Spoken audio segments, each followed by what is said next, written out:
Bom dia, boa tarde, boa noite. Tudo depende da hora que você estiver assistindo esse vídeo. Pessoal, estamos aqui para mais um vídeo, mais um caso. De cara eu te peço, se inscreva no canal, deixa seu like, compartilha o vídeo com aquela galera que você sabe que gosta desse tipo de conteúdo. O Instagram do nosso canal tá aí embaixo na descrição. Segue lá para você ficar por dentro de todas as atualizações relacionadas aos vídeos que eu vou postar aqui.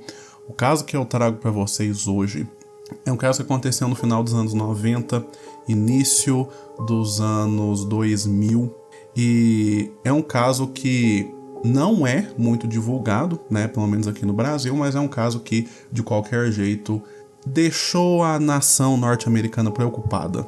Muito bem, o caso que eu trago para vocês hoje é o caso da garotinha Erica Baker. Bom, Erica Baker nasceu no ano de 1989. Ela era uma garotinha comum, assim como qualquer outra. Aqui nós não temos muitas informações relacionadas aos primeiros anos de vida dela. Então a gente já vai direto para a época do caso. Bom, ano de 1999, mês de fevereiro, Erica Baker tinha seus 9 anos. E qual era a situação da menina e de sua família? Os pais de Erica, Greg e Misty, eles tinham divorciado. E aí a menina Erica, ela ficava, entre a casa do pai e da mãe. Passava um tempo na casa do pai, um tempo na casa da mãe. No dia 7 de fevereiro de 1999, Erica tinha passado o dia na casa do pai e ela estava chateada com ele porque haveria um evento ali na cidade. Era tipo uma competição de dança de pai e filha, e a Erica estava doida para ir nesse evento, mas infelizmente o pai não comprou os ingressos, então a Erica estava bastante irritada, chateada com ele. Porém, segundo o seu pai, ela ficou por um tempo chateada, mas logo depois ela se acalmou e tudo voltou ao normal. Por volta das 3 da tarde daquele dia, Greg levou a menina Erica para a casa da mãe. Pouco depois das 3h30, a Erica pegou o cachorrinho da tia dela, era um Shih Tzu, e levou ele para passear por volta ali na região de um parque chamado Indian Rifle. Acontece que, inicialmente, Misty, a mãe de Erica, não queria que a garota fosse, porque estava chovendo. Mas a Erica estava muito afim de ir passear com o cachorrinho, então ela insistiu muito para a mãe. Ela disse que ela não ia demorar muito, ela disse que ela ia levar a capa de chuva, ia se proteger, que não ia ter problema. Então a menina ficou, dando várias alternativas, insistindo bastante, até que então Misty deixou a filha ir. Então Erica colocou um suéter que ela tinha do ursinho Pooh. Ela tinha uma capa de chuva rosa, ela colocou também essa capa de chuva, pegou a coleira, colocou no cachorrinho e saiu. Lembrando que aqui estamos falando dos anos 90 e Erica não morava numa cidade muito grande.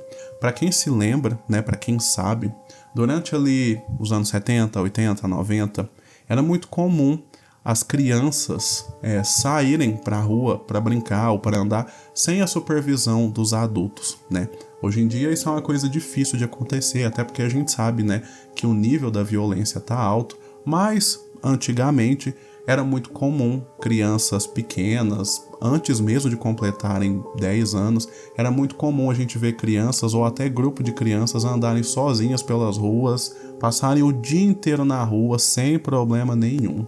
Então a Erica saiu para passear com o cachorrinho e, segundo algumas testemunhas, por volta das 4 horas da tarde, Erica foi vista perto do... Ela disse para a mãe que ela ia passear com o cachorro num parque, Então testemunhas viram a Erica nesse parque por volta das 4 da tarde. Outras testemunhas viram Erica em outros lugares, mas assim, outros lugares que eram perto do parque, Então beleza. Erica foi passear com o cachorrinho no parque, testemunhas viram ela lá. Acontece que, após o passeio, o Shih Tzu voltou para casa. Erica não. Assim que o Shih Tzu chegou, Misty, a mãe de Erica, viu que o cachorro estava sozinho e ela de cara já ligou para a polícia para reportar que a filha não havia retornado para casa. A polícia então foi até o parque, né, que Erica foi passear com o cachorrinho, e nenhum sinal da garota. A polícia procura mais um pouco, procura ali pelas ruas, procura ali nos arredores do parque, nos arredores da casa da garota. Infelizmente, eles não acham nada. Bom, depois dessa primeira busca, então, a polícia começa a conversar com pessoas. E as duas primeiras entrevistas, né, são feitas justamente com Greg e Misty, os dois pais da garota. Quando a polícia vai, né, investigar casos assim de desaparecimento, eles conversam, né, com as pessoas que são mais próximas daquela pessoa que desapareceu. Aqui no caso temos uma garotinha, né, então o pai e a mãe eram as pessoas mais próximas. Se ela tivesse irmãos, os irmãos também, né, provavelmente teriam sido entrevistados. Então aqui a polícia conversou com Greg e com Misty, e o casal concordou em fazer o teste do polígrafo. Os dois passaram no teste tranquilamente, a polícia não tinha nenhum motivo para acreditar que tanto a mãe quanto o pai fossem suspeitos de alguma coisa. Porém, pouco tempo depois, a polícia recebeu uma dica relacionada ao desaparecimento. E a dica que a polícia recebeu, na verdade, era uma história. A história que a polícia escutou era o seguinte: numa van, naquele dia, né, naquele 7 de fevereiro, uma moça chamada Jan Marie Franks, seu namorado chamado Christian John Gabriel, um outro amigo do casal chamado Clifford Butts e a namorada desse Clifford, eles estavam em uma van. E aí então, Erica estava passeando com o cachorrinho, ela foi atravessar a rua e essas pessoas passaram com a van. Eles não viram Erica, eles não conseguiram frear a tempo e eles acabaram atropelando a menina. Segundo o John, que era uma das pessoas que estavam na van, eles entraram em pânico. Depois que eles viram, né, o que eles tinham feito, eles entraram em pânico, pararam a van, desceram e o corpo de Erica estava desacordado lá no chão. Eles não sabiam o que fazer com a garota. Eles não sabiam se a garota estava viva, não conseguiram identificar, né, se ela estava viva, se ela tinha morrido. Então, o que eles fizeram? O grupo, então, pegou o corpo de Erica, colocou na van e eles foram até o apartamento do John. Lá, o grupo usou drogas e eles usaram drogas por muito tempo e ficaram pensando o que eles iriam fazer com o corpo. Segundo o John, ele sugeriu que o grupo levasse a garota para o hospital. Porém, os outros não concordaram com essa ideia, porque ali entre eles, haviam alguns que já tinham tido passagem pela polícia, e eles tinham medo de se levarem a garota para o hospital e aí contarem a história. Eles tinham medo de ter novos problemas com a lei e eles não queriam isso, então essa ideia foi descartada. A decisão final do grupo, então, foi a seguinte: eles pegaram o corpo da garota e deixaram em um parque. Segundo o John, toda essa história aí que está acontecendo, né, foi o John que contou. Então, ainda segundo ele não conseguiu dizer exatamente para a polícia onde que o grupo deixou o corpo da garota. Ele falou que deixou num parque, mas ele não conseguiu falar para a polícia exatamente onde estava o corpo. Todo esse depoimento, tudo isso que eu estou contando aqui para vocês é um depoimento que ele deu para a polícia. Então, ele levou a polícia em diversos locais, mas os policiais nunca conseguiram achar o corpo de Erica.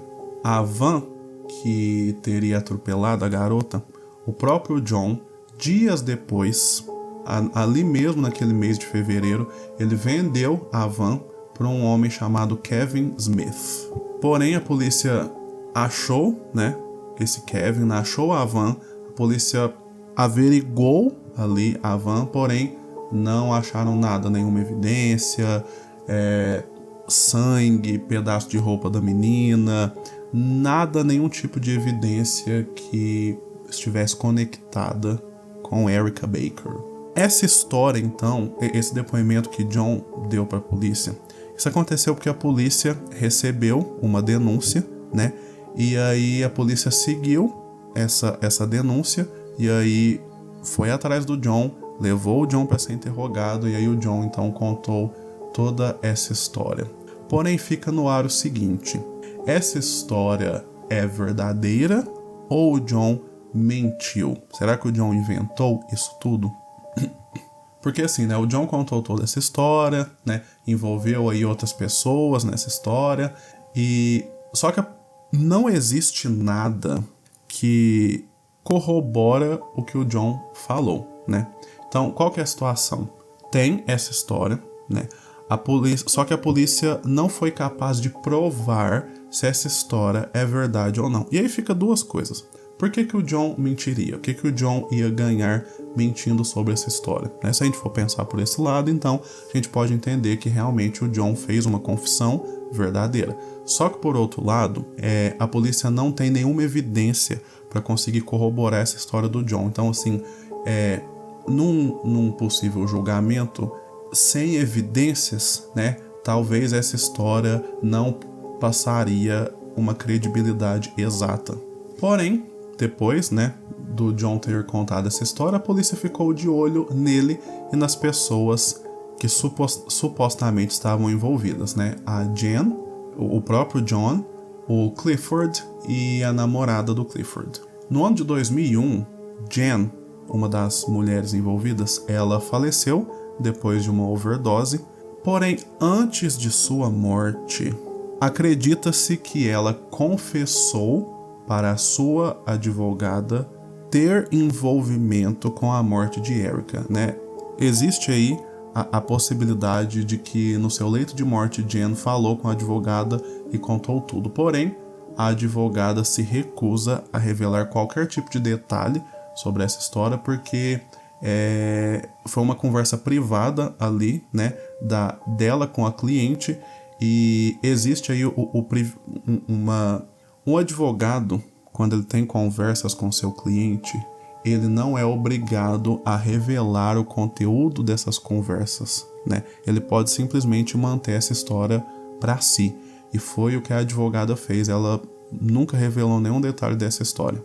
Porém, depois que ela se recusou a contar, né, alegando que ela não era obrigada a contar e tal, ela foi detida e processada, e eventualmente ela teve que prestar depoimento para o grande júri, né? Só que esse depoimento permanece confidencial. É certo que ela prestou depoimento, sim, para o grande júri, porém, o que ela falou, o que aconteceu, ninguém sabe.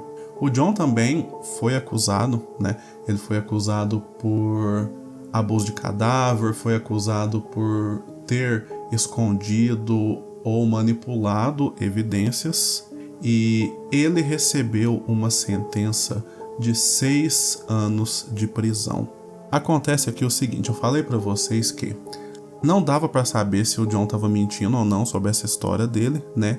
Então assim, por conta disso, a polícia não tinha um caso forte montado para acusar o John de assassinato. O objetivo da polícia principal era esse, né? Acusar o John ou as pessoas envolvidas na história do John de assassinato. Porém, a polícia não tinha, né, evidências o bastante para isso. Então, John recebeu acusações menores, né? Relativamente menores. Então, ele foi acusado por abuso de cadáver e por manipulação e por ter escondido evidências. E aí, essas acusações bateram. Ele recebeu uma sentença de 6 anos, ele foi liberto em 2011 e desde então vive sua vida, né, livre, e constantemente nega ter qualquer envolvimento na morte da Erica. Bom, tudo o que temos sobre o caso Erica Baker é isso. O que será que aconteceu com a garota? Qual foi o fim que Erica Baker teve? Essa história contada por John, o que realmente é verdade? Será que tudo que ele falou é verdade? Será que a história é parcialmente verdade? O que será que aconteceu exatamente, né? Os envolvidos, ninguém fala nada, ninguém afirma ter qualquer tipo de envolvimento com a morte da garota Erica. O máximo que aconteceu foi o John ter sido condenado, né, por ter manipulado evidência, por ter abusado, né, do corpo, do cadáver da garota. Isso rendeu para ele uma sentença de 6 anos, mas o máximo que aconteceu foi isso, né? Até hoje a gente não sabe de nada, até hoje o corpo da garota nunca apareceu, até hoje, ou então se ela mesma estiver viva, Erica nunca apareceu. A polícia ainda não deixou de procurar, né, por Erica Baker, porém até hoje não temos nada, não temos evidência, não temos nada, absolutamente nada. É um caso aí que tudo está no ar, mas eu deixo o caso aqui e finalizo perguntando: qual foi a reação de vocês em relação a esse caso? Já conheciam o caso Erica Baker? Qual foi a reação de vocês ao me ouvirem falar sobre esse caso? Outra coisa, o que vocês acham que aconteceu? Erica Baker está morta? Erica Baker foi realmente morta? Quem matou Erica Baker? Será que John contou a verdade? Qual é o grau de envolvimento dele e das outras pessoas? Deixem nos comentários a sua opinião, deixem nos comentários qualquer detalhe, qualquer coisa que você tenha para falar sobre esse caso. Às vezes você sabe de algum detalhe que eu não mencionei aqui, pode deixar aí nos comentários também. Quero agradecer você que ficou aqui comigo até o final. Muito obrigado por você que está sempre acompanhando os casos aqui do canal. Eu vou ficando por aqui. Quero dizer mais uma vez para você se inscrever no canal, deixar seu like, compartilhar esse vídeo com aquela galera que gosta desse tipo de conteúdo. Segue o nosso Instagram, ele tá aí embaixo na descrição. Eu vou ficando por aqui e a gente se vê no próximo caso.